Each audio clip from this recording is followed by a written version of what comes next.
Hello नमस्कार दोस्तों, Priyanka teach Hindi classes पर आपका स्वागत है। दोस्तों, हमारा जो टॉपिक चल रहा है वो संधि है। संधि में हम दीर्घ स्वर संधि को पढ़ चुके हैं, गुण स्वर संधि को पढ़ चुके हैं। आज हमारा तीसरा है वृद्धि स्वर संधि। आज हम वृद्धि स्वर संधि पर बात करेंगे। वृद्धि स्वर संधि किसे कहते हैं, वृद्धि स्वर संधि को कैसे पहचाने। एकदम आसान तरीके से शब्दों को देखते ही आप किस तरह से पहचान लेंगे कि इसमें वीर स्वर संधि वृद्धि स्वर संधि है, उस पर हम बात करेंगे। अगर आप इसके पहले वाली वीडियो नहीं देखे हैं तो जाकर जरूर देखिए दोस्तों। हमने दीर्घ स्वर संधि और गुण स्वर संधि पर बहुत ही अच्छे से बात कर ली है। आज हम वृद्धि स्वर संधि पर बात करेंगे। तो वृद्धि स्वर संधि को हम पहले देख लेते हैं कि वृद्धि स्वर संधि किसे कहते हैं और वृद्धि स्वर संधि कैसे होती है।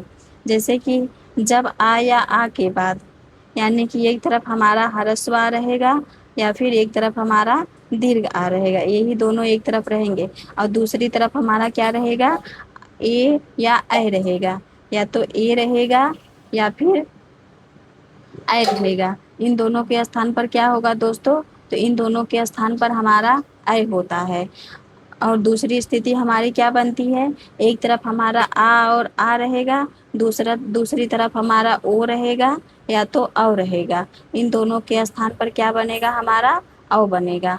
गुण संधि में आप लोग देख रहे थे यहाँ पर ए ओ अर बन रहा था, और वृद्धि संधि में हमारा ऐ और औ बनेगा। ध्यान रखेंगे आप, वहाँ पर हमारा एड़ी वाला ए बन रहा था और यहाँ वृद्धि स्वर संधि में हमारा ऐनक वाला ए बन रहा है। इसको आप ध्यान में रखेंगे।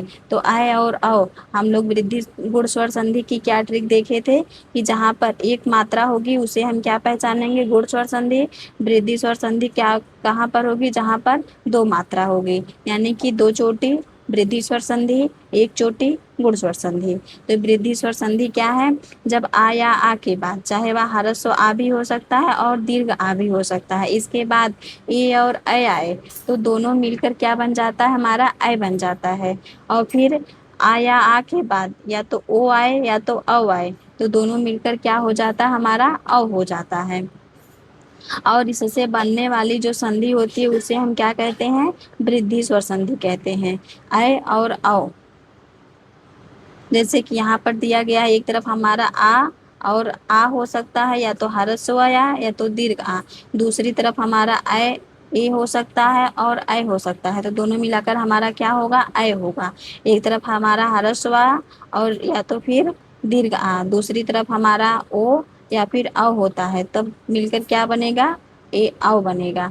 दोस्तों आप लोग ध्यान में रखेंगे, ए और औ यही दोनों परिवर्तन होंगे। अगर आ और ए मिलता है तो ऐ होगा, आ और ओ मिलता है तो औ होगा। अब हम इसके उदाहरणों को देख लेते हैं थोड़ा। अब इसके उदाहरण जो हमारा है, ए आ है एक तरफ ए है, दोनों मिलकर हमारा क्या बनता है, ए ऐ बनता है। अब यहाँ पर एक और एक दिया है, अब एक में जो का में आ छिपा है, हमारा स्वर छिपा है, उसको हम निकाल लेंगे, यहाँ से आ निकाल लेंगे और यहाँ से जो हमारा ए है इसको निकाल लेंगे। यहाँ पर जो हमारा ए है इसको निकालेंगे, इसके स्थान पर हमारा क्या बनेगा, ऐ बनेगा। तो एक प्लस एक क्या होगा, एक का एक होगा।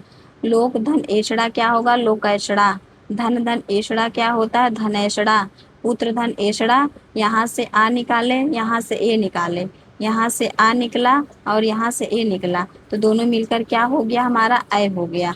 यहाँ पर पुत्रैषड़ा हो गया। उसी प्रकार से हित धन एसी बराबर हितैषी। आप कभी भी शब्दों को मध्य से तोड़ेंगे, यहाँ पर आप हित यहाँ पर अलग करेंगे और जो ये मात्रा दी गई है ए की, यहाँ पर इसको अलग करेंगे। फिर अगला हमारा उदाहरण है ए और आ और ऐ का, तब भी हमारा क्या बनेगा, ऐ बनेगा। इसके पहले हम देख रहे थे यहाँ पर आ था और ए था, तब भी हमारा ऐ बन रहा था। अब यहाँ पर हमारा आ है और ऐ है, तब भी हमारा क्या बन रहा है, ऐ बन रहा है। तो यहाँ पर नव धन ऐश्वर्य, अब क्या हो जाएगा, नवैश्वर्य। यहाँ पर यहाँ से वा से हम आ निकाले और ए से हमारा यहाँ ऐश्वर्य से ए निकला, तो दोनों मिलाकर हमारा क्या बन गया, ऐ बन गया। तो यहाँ पर नवैश्वर्य हो गया। देवधन ऐश्वर्य बराबर देवैश्वर्य, यहाँ से या निकला, यहाँ से यह निकला, दोनों मिक्स होकर क्या बन गया, हमारा ऐ बन गया। मत धन ऐ के बराबर क्या हो गया, मत ऐ के हो गया। यहाँ से मत ता से हमारा आ निकला और ऐ से हमारा ऐ निकला, तो दोनों मिलकर हमारा ऐ बन गया। अब इसके बाद हम दूसरा उदाहरण देखते हैं। दूसरा उदाहरण हमारा है आ और ए, चाहे दीर्घ आ हो चाहे ह्रस्व आ हो, फिर उसके बाद चाहे ए हो चाहे ऐ हो, तो सबके स्थान पर क्या होगा दोस्तों, ऐ ही होगा। इसको आप ध्यान में रखेंगे। जैसे सदा धन यो बराबर सदैव, यहाँ का बड़ा यानी दीर्घ आ और यहाँ का ए दोनों मिलकर क्या हो गया, ऐ हो गया। तथा धन यो बराबर तथैव, वसुधा धन यो बराबर वसुधैव। उसी तरह से दीर्घ आ और ऐ मिलकर क्या बनेगा, हमारा ऐ बनेगा। महाधन ऐश्वर्य बराबर महेश्वरी, आ धन ओ मिलकर क्या बनेगा, हमारा औ बनेगा। परम धन ओजस्वी, अब परम में जो आ हमारा है माँ में उसको हम निकाल लेंगे और ओ जो हमारा है यहाँ पर इसको निकाल लेंगे, तो आ और ओ मिलकर हमारा क्या बन जाता है, औ बन जाता है, ये दोनों मिलकर। तो यहीं पर दिया गया है परम धन ओजस्वी, तो क्या हो जाएगा, परमोजस्वी। और जल धन औ बराबर जलौघ, दंत धन ओष्ठ बराबर दंतोष्ठ। उसी तरह से आ और ओ मिलकर हमारा क्या बन गया, औ बन गया। जैसे कि महाधन ओजस्वी बराबर महोजस्वी, अब यहाँ का हमारा दीर्घ आ निकला, यहाँ का ओ निकला, तो क्या हो गया, हमारा औ हो गया। उसी तरह से परम धन औषधि बराबर परम औषधि। आगे हम उदाहरण देखते हैं। महाधन ओज बराबर महोज, अब महा में आ जो हमारा है वो निकल गया, अब उसके बाद प्लस हमारा इधर क्या है, ओ निकला, तब दोनों मिलकर हमारा क्या बन जाता है, ओ बन जाता है, औ बन जाता है। तो यहाँ पर महोज हो गया। वन धन औषधि बराबर वन औषधि। उसी तरह से एक तरफ हमारा हरस्वा, दूसरी तरफ अगला हमारा उदाहरण है परम धन औदार्य। अब माँ से हम आ निकालेंगे, औदार्य का औ लेंगे, तो क्या हो जाएगा, परमौदार्य। ये परीक्षाओं में ज़्यादा पूछा जाता है। महाधन औजस्वी या भी ज़्यादा परीक्षाओं में पूछा जाता है। परम धन औसत बराबर परमौषध, दंत धन ओष्ठ बराबर दंतोष्ठ, प्राधन औद्योगिकी बराबर प्रौद्योगिकी। आ और औ मिलेगा क्या हो जाएगा, हमारा औ हो जाएगा। महाधन औसत बराबर महा औषध। अब महा से हम आ निकालेंगे और औषध से हम औ निकालेंगे, तो तीनों मिलकर हमारा क्या हो जाता है, औ हो जाता है।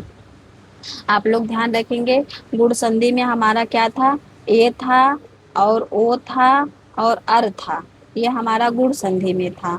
और दीर्घ संधि में हम वृद्धि संधि में हमारा क्या है, औ है और एक तरफ हमारा ए है। तो या तो आ और ए, चाहे ह्रस्व आ चाहे दीर्घ आ का मेल जब हमारा ए और ऐ से होता है तब भी हमारा ऐ बनेगा, और फिर चाहे ह्रस्व आ रहे चाहे दीर्घ आ रहे उसका मिश्रण जब हमारा ओ और औ से होता है तब भी हमारा औ बनेगा। इसको आप लोग ध्यान में रखेंगे। दो चोटी वृद्धि स्वर संधि, एक चोटी गुण स्वर संधि, तो आप लोग ध्यान में रखेंगे दोस्तों। आप लोग कमेंट में बताएंगे आपको यह वीडियो कैसी लगी। वृद्धि और संधि आपको समझ में आ गई होगी, मैं ऐसा उम्मीद करती हूँ दोस्तों। आप लोग साथ में नोट्स बनाते रहिए। हम लोग संधि टॉपिक शुरू किए हैं। संधि टॉपिक में हमारी स्वर संधि चल रही। स्वर संधि में आज हम 3 संधियों को पढ़ लिए हैं, दीर्घ स्वर संधि, गुण स्वर संधि, वृद्धि स्वर संधि। अब इसके बाद वाली वीडियो में हम यड़ स्वर संधि पढ़ेंगे, अयादि स्वर संधि पढ़ेंगे, फिर उसके बाद हमारा स्वर संधि खत्म हो जाएगा। फिर दूसरी संधि हमारी आएगी, व्यंजन संधि पर बात करेंगे। तो दोस्तों आप लोग चैनल पर बने रहिए। अगर आप इस चैनल पर नए हैं तो वीडियो को लाइक शेयर सब्सक्राइब जरूर करिए दोस्तों। मिलते हैं एक नई वीडियो में नई ऊर्जा के साथ, तब तक के लिए राधे राधे, जय श्री कृष्णा।